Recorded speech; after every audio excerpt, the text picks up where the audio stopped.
Olá, seja bem-vindo e bem-vinda. Neste vídeo eu vou mostrar para você como consultar dados do SQL Server com Python, passo a passo e na prática. Vem comigo!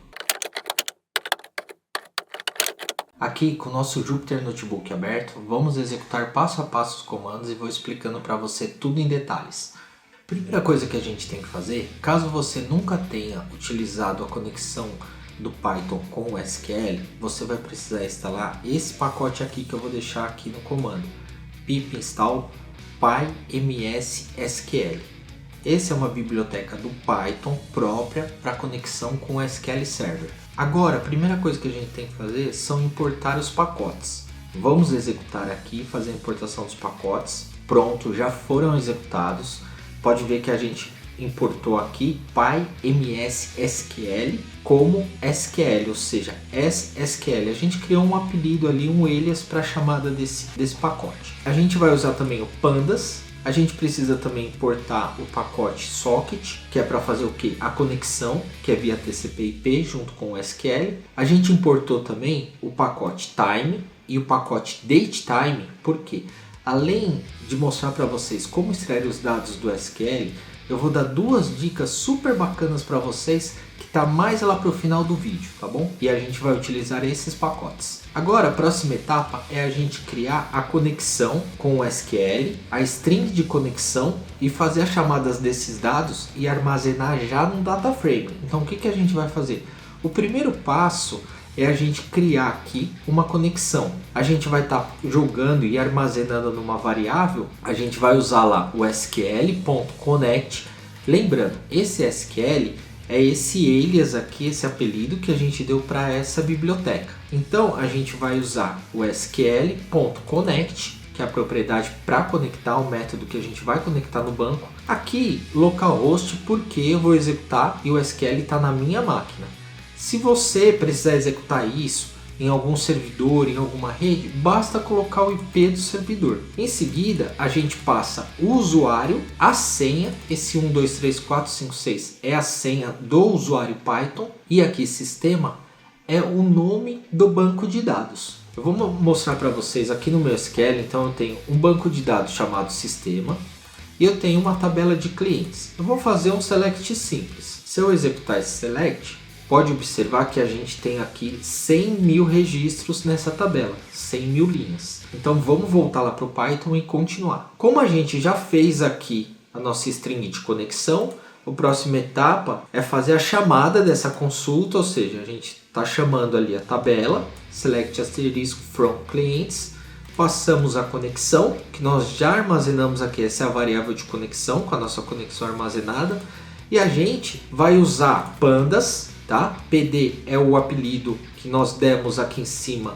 para o pandas, que ó, import pandas as PD, esse PD é o alias dele. PD nós vamos utilizar o método read SQL query e passar a nossa string de consulta e a nossa conexão.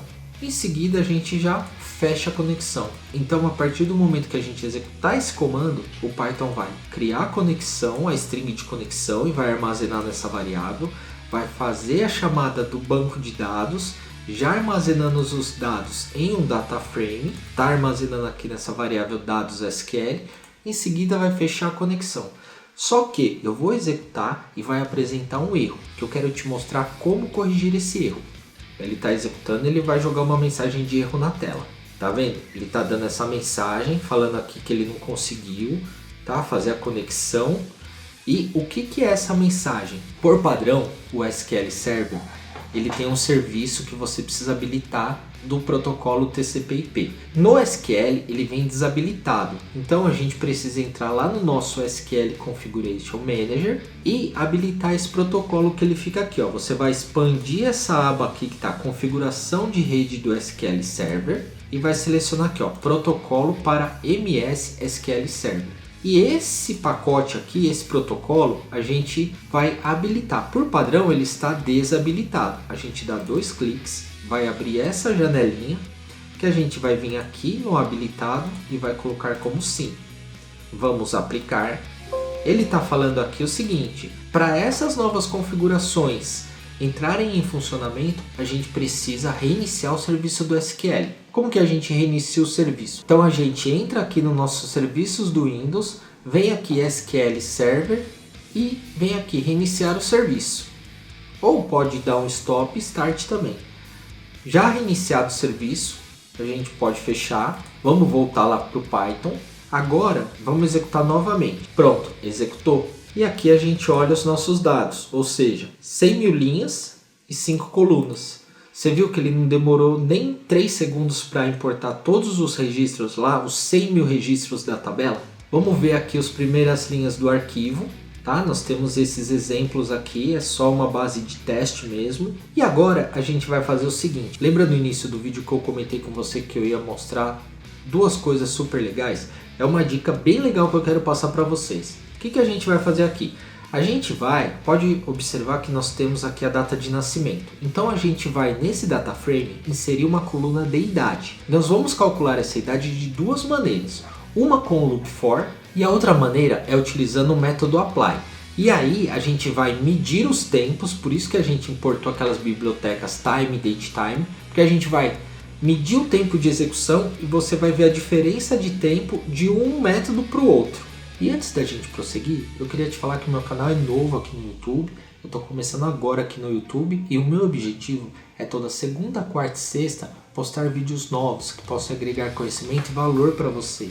Então, se você estiver gostando do conteúdo, deixa um like para mim. Se você puder também, se inscreve aqui no vídeo que eu vou ficar muito agradecido. Então aqui a gente vai criar uma função para calcular a idade. O que a gente está fazendo aqui? Declarando a função e a gente vai passar dois parâmetros.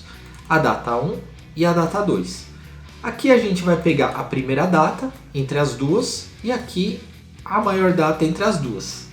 E depois nós vamos fazer a data 2, só o ano, menos a data 1, só o ano.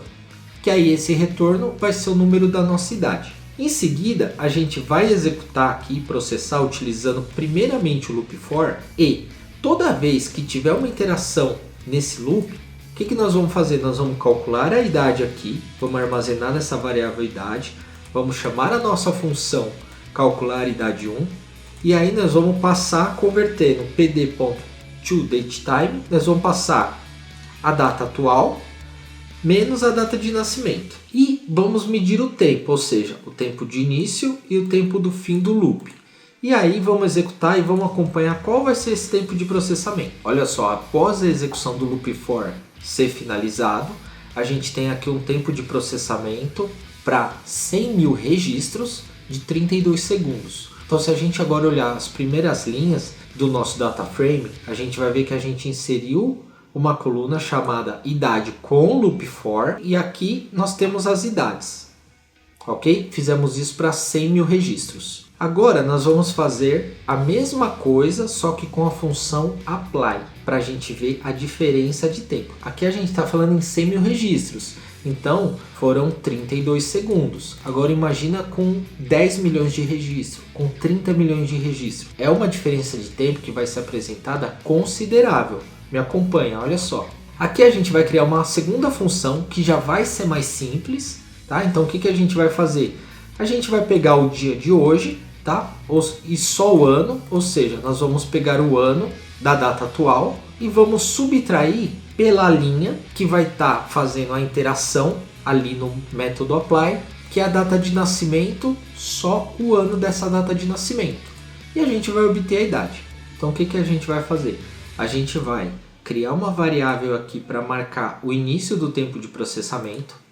Em seguida, a gente vai chamar aqui o nosso data frame e vamos criar um campo chamado idade com função apply. Vamos atribuir nesse nosso novo campo e aqui a gente vai passar o nosso data frame .apply, que é o método, e entre parênteses a gente vai chamar a nossa função. E depois a gente vai armazenar na variável final o tempo, o final do tempo de execução. E por último, a gente vai subtrair aqui para obter o tempo de processamento. Vamos executar. Lembrando, 32 segundos com o loop for, 1 segundo com a função apply. Pega essa dica, porque essa função apply, ela pode ser utilizada para tudo quando você for trabalhar com data frame.